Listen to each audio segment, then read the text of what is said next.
அனைவருக்கும் பிரியம் அன்பு வணக்கங்கள். இல்லை என்ன பார்க்க போகிறோம் அப்படின்றத கிச்சன் ஒர்க் ஸ்டேஷன் தான் பார்க்கலாம். கவுண்டர் டாப்பில் இந்த மாதிரி ஒரு செல்ஃப் வச்சுருக்கேன். என்னென்ன பொருட்கள்லாம் அடுக்கி வச்சுருக்கேங்கிற பார்க்கலாம். ஃபர்ஸ்ட் இந்த செல்ஃப் மேலே நாட்டு சக்கரை இருக்குது, பின்னாடி ஒயிட் சுகர் இருக்குது, இதில் ஹார்லிக்ஸ் இருக்குது. அதுக்கு அடுத்தது இது முசிலே கார்ன்ஃப்ளேக்ஸ் அது மாதிரி உள்ளதான் இருக்குது. இந்த 3 பாக்ஸ், அதாவது 3 5 பிட்டில் என்ன வச்சுருக்கேன் அப்படிங்கிறத பார்க்கலாம். இந்த மசாலா பாக்ஸில் பார்த்தீங்கன்னா மிளகாய் தூள், காஷ்மீர் சில்லி பவுடர் வச்சுருக்கேன். அதுமாரி மஞ்சத்தூள் இருக்குது இதில். அதுக்கு அடுத்ததுல பார்த்தீங்கன்னா தனியாத்தூள் ஒரு பாக்ஸில் இருக்குது, இன்னொரு பாக்ஸ் ஃபில் பண்ணணும். நடுவில் வந்து பிங்க் சால்ட் இருக்குது. ரெண்டாவது பாக்ஸில் என்ன இருக்குன்னு காட்டுறேன். இதில் சீரகம், உளுத்தம்பருப்பு, கடுகு, அதுமாரி சோம்பு, மிளகு, வெந்தயம், கல்லுப்பு நடுவில் வச்சுருக்கேன்.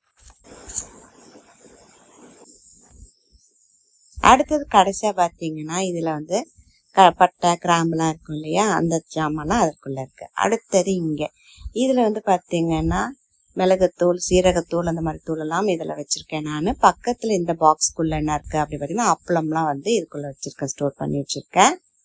இதெல்லாம் ஒரே ஷேப்பில் பார்த்து வச்சுருக்கேன், அதனால் நீட்டாக இருக்கும் பார்க்குறதுக்கு. அதுக்கு பின்னாடி எல்லாமே வத்தல் தான். அதுக்கு அடுத்த செல்ஃபில் பார்த்தீங்கன்னா பச்சரிசி இருக்குது, இட்லி அரிசி இருக்குது, அதே மாதிரி பார்த்தீங்கன்னா சாப்பாட்டு அரிசி, அதில் ஒரு சின்னதாக ஆளாக்கு போட்டு வச்சுருக்கேன். கருப்பு உளுந்து இதெல்லாம் இதில் இருக்குது. இதுக்குள்ளே என்ன இருக்குது அப்படின்னு பார்க்கலாமா. இதில் வந்து பார்த்தீங்கன்னா குக்கரோட வெயிட் அதெல்லாம் இதில் இருக்குது. அடுத்த வீடியோவில் பார்க்கலாம். Bye by.